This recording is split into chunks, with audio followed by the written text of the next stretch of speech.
Welcome to day 3 of the 120 days of Nobel's literary pilgrimage.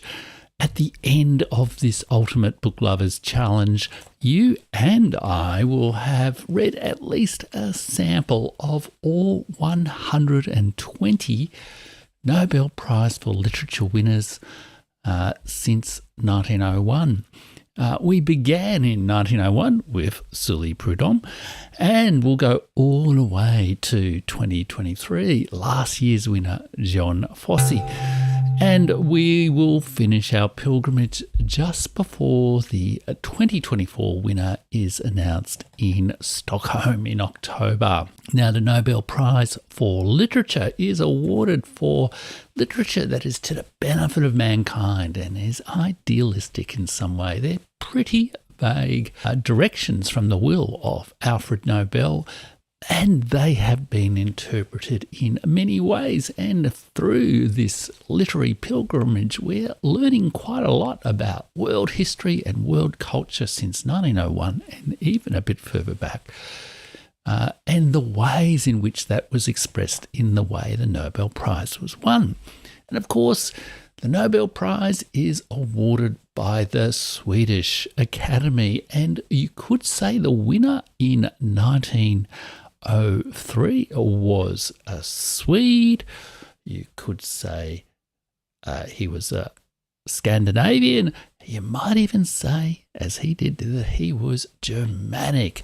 But he came from the country that is now known as Norway, but in 1903 did not exist as a separate state. It was actually part of Sweden. So 1903 is the first time the Swedish Academy gave the Nobel Prize to one of their fellow citizens. And this 1903 winner wrote these words that might be considered ironic for a writer.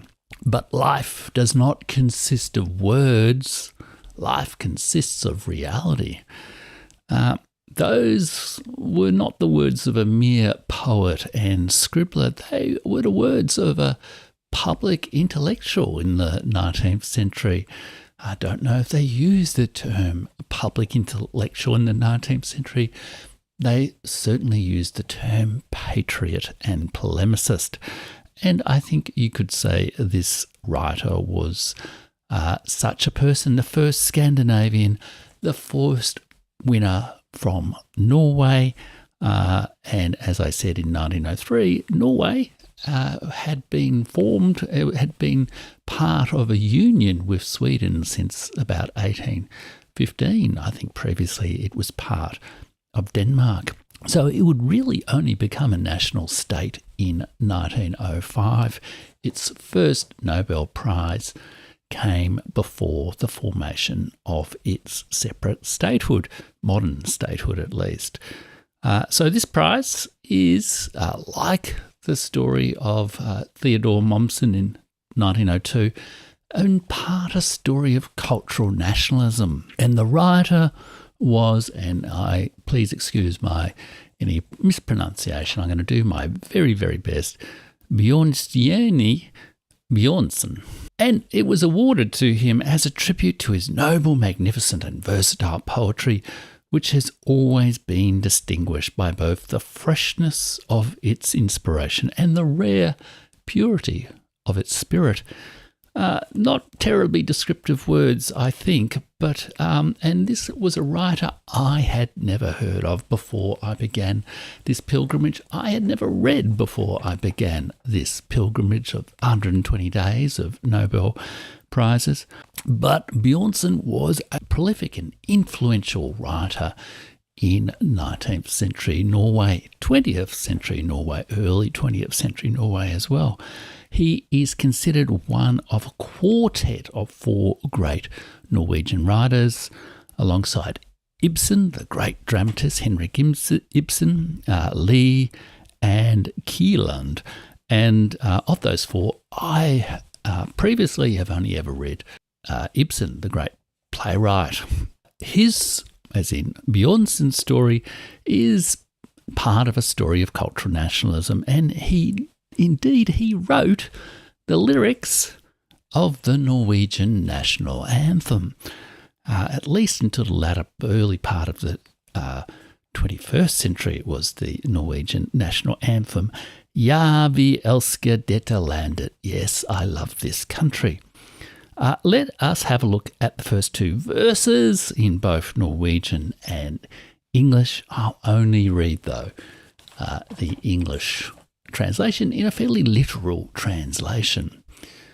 But Norwegian speakers can have a look at the Norwegian text as well. Yes, we love this country as it rises forth, rugged, weathered over the water, with the thousands of homes. Love it, love it, and think of our father and mother, and the saga night that lays dreams upon our earth. This country Harold united with his army of heroes, this country Hakon protected whilst Oyvind sung, upon the country Olav painted with his blood the cross, from its heights Severi spoke up against Rome. Bjørnson there is evoking several kings from early Norwegian history. Harold Fairhair, Håkon the Good, Oyvind Olaf the Peaceful, and Sverre Sigurdsson, who had a dispute with the church. That is the battle with Rome. And so the early Norwegian kings. And the anthem itself has an interesting and somewhat tainted history. It was a little bit tainted in World War II, and in the 21st century, as I understand it, it's been replaced. It's tending to be replaced by an alternative thing, especially since 2011. And I'd love to hear from any Norwegians about any explanations for that. I wonder if it's that got to do with that terrible massacre in that year and some of the extremist politics that might have got, again, tainted the Norwegian national anthem. Now, Bjørnson became known as the national poet of Norway. Again, this is a phenomenon that's quite common in the 19th century. Think Tennyson, think Pushkin, and others, although Bjørnson was much more of a polemicist than either Tennyson or Pushkin. And you can see there a quick sample of a poem that Bjørnson wrote, which is sort of, imagining or set as a sort of speech in the Swedish Parliament claiming Norwegian separate statehood. His most renowned piece of lyric verse is a verse called Bergliot, and that sort of describes various battles and conflicts that Harold, one of the kings of Norway, had. And you can so he was very much a poet of, I guess, national heroes, national epics. That poem ends like this in English: "The dogs today will not greet us gladly, but drearily howl with drooping tails, and lifting their heads the horses will listen, neighing they stand the stable door watching, Eindride's voice awaiting. In vain for his voice will they hearken, nor nears the hall the step of Einar, that called before him for all to arise and stand. For now came their chieftain. Too large the house is, I will lock it, workmen, servants, send away. Sell the cattle and the horses, move far hence and live alone. Drive slowly, soon enough we shall come home." So again, story of the Vikings and the early Norwegian kings and early Christian Norwegian kings and the struggle to reclaim the homeland, a very common theme of cultural nationalist poets, writers, Nobel Prize winners in the early 20th century. Now, in addition to poetry, Bjørnson wrote plays, novels, and lots of polemics. Over time, the balance between them shifted a little bit more towards the politics and polemic side. Like Proudhon, Bjørnson was a supporter of Alfred Dreyfus, the famous Dreyfus case, which was not only a big case in France, but was an early sign of an almost pan-European public discourse. But unlike our friend Sully Prudhomme, Bjørnson could do something about it. He was, until 1906, one of the original members of the Norwegian Nobel Committee for the Nobel Peace Prize. The Nobel Peace Prize is not awarded by the Swedish Academy, but in a weird twist of fate, Alfred Nobel asked the Norwegians to award the Nobel Peace Prize, again related to this theme of the early formation of a independent, more neutral state in Norway. But like many writers who dabble in politics, Bjørnson sometimes said a little bit too much and at times was hoisted on his own words. In 1901, he proclaimed, "I'm a pro-Germanist, I'm a Teuton, and the greatest dream of my life is for the South Germanic peoples and the North Germanic peoples and their brothers in diaspora to unite in a fellow confederation." An idea that we associate with a certain ideology in the mid or early 20th century. It was a broader than just narrow sense of Germany in the 1920s and 1930s ideology. But Bjørnson here was making a late switch to a pan-Germanist identity after many years of campaigning for Norwegian nationalism. In 1903, he urged Norway and Sweden not to separate into two separate states, to stay united.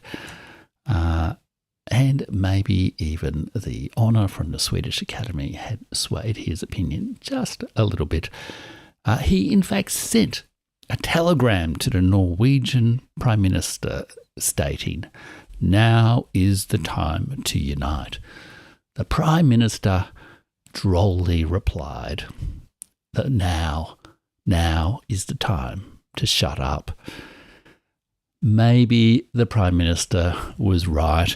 I'm not sure I will ever read Bjørnson again, but if you love him and think I'm being too harsh, there are some links below where you can follow up some of his writings and let me know in the comments. And I'd especially be interested in any viewers from Scandinavia who've got views on both pan-Germanism but also that story about the Norwegian national anthem. Make sure you subscribe so you can hear every single one over the next 120 days of the 120 days of Nobel's literary pilgrimage, the Ultimate Book Lovers Challenge. And why don't you check out this video here, or why don't you check the whole playlist, which is right there.